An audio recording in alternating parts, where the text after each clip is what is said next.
Question number 52 of the PhilNITS FE morning portion of the exam.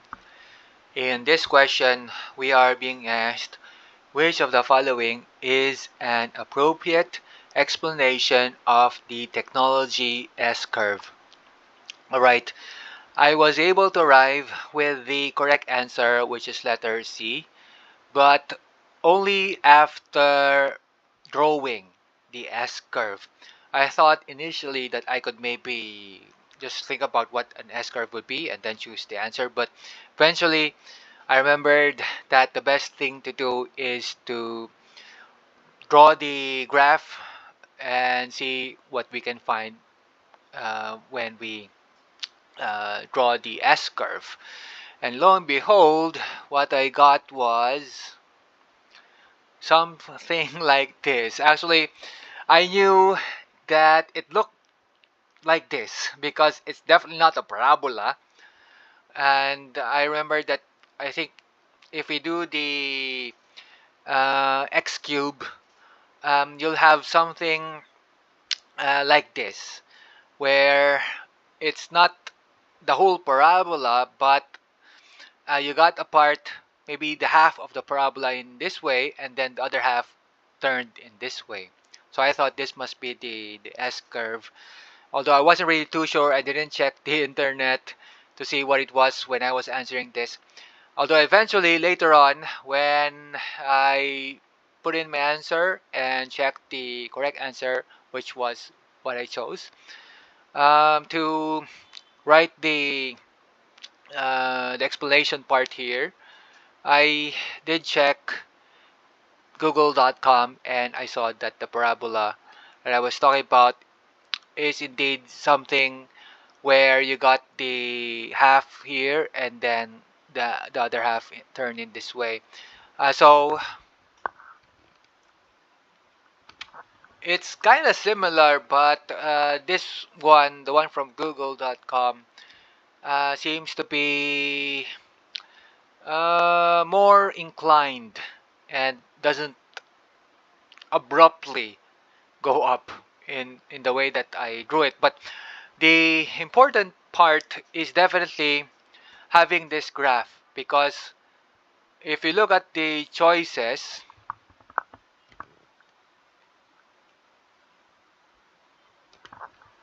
we find here that we are supposed to choose the appropriate explanation of the technology S-curve. Now, letter C is saying that it represents the process of technological progress. It shows that technology advances slowly at the beginning, then advances rapidly, and thereafter slowly stagnates. So what we can see here is, if we compare this statement with the graph, we get something like it slowly advances in the beginning and then advances rapidly, then slowly stagnates. So this is perfectly what we are saying in terms of the going slowly at the beginning and then advancing rapidly and then slowly stagnates. Now, if we look at the other choices, letter A, for instance, it represents the diffusion process of a new technology.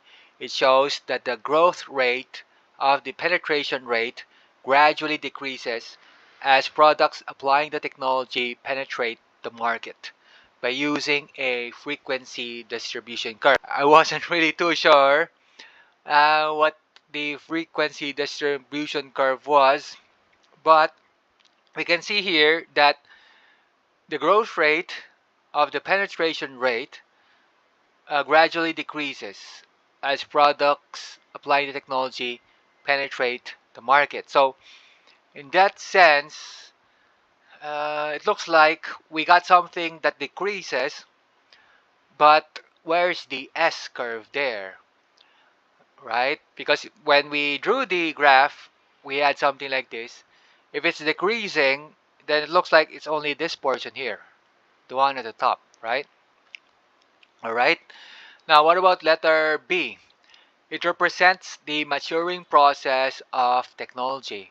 It shows that during the time until the new technology is actually spread, the degree of awareness changes as time passes. Now, the degree of awareness changes tells us that it changes, but is it decreasing, increasing? Doesn't tell us exactly what it's supposed to be doing. Therefore, I thought that this was vague. Now, letter D. It represents the relationship between production volume and unit cost. It shows the course of reduction in unit cost with an increase in cumulative production volume. Okay, it seems that this one is saying that we got this relationship between the reduction in unit cost and the increase in cumulative production volume. And if we draw it, we'll find that it's going in this way. The cost is here, and the cost is going down as we get more and more of the product. But if it's going down in this way, it's not an S curve, right? So in the end, it would be letter C. The other thing too that I'd like to share is the part where you got the frequency distribution curve, and I looked it up on Science Direct, and this is something that we may find if we're doing a frequency distribution curve, although I know that there are other varieties of the curve, except that they don't seem to be what we're going for in this question, which is an S curve. Okay, again, the correct answer is letter C.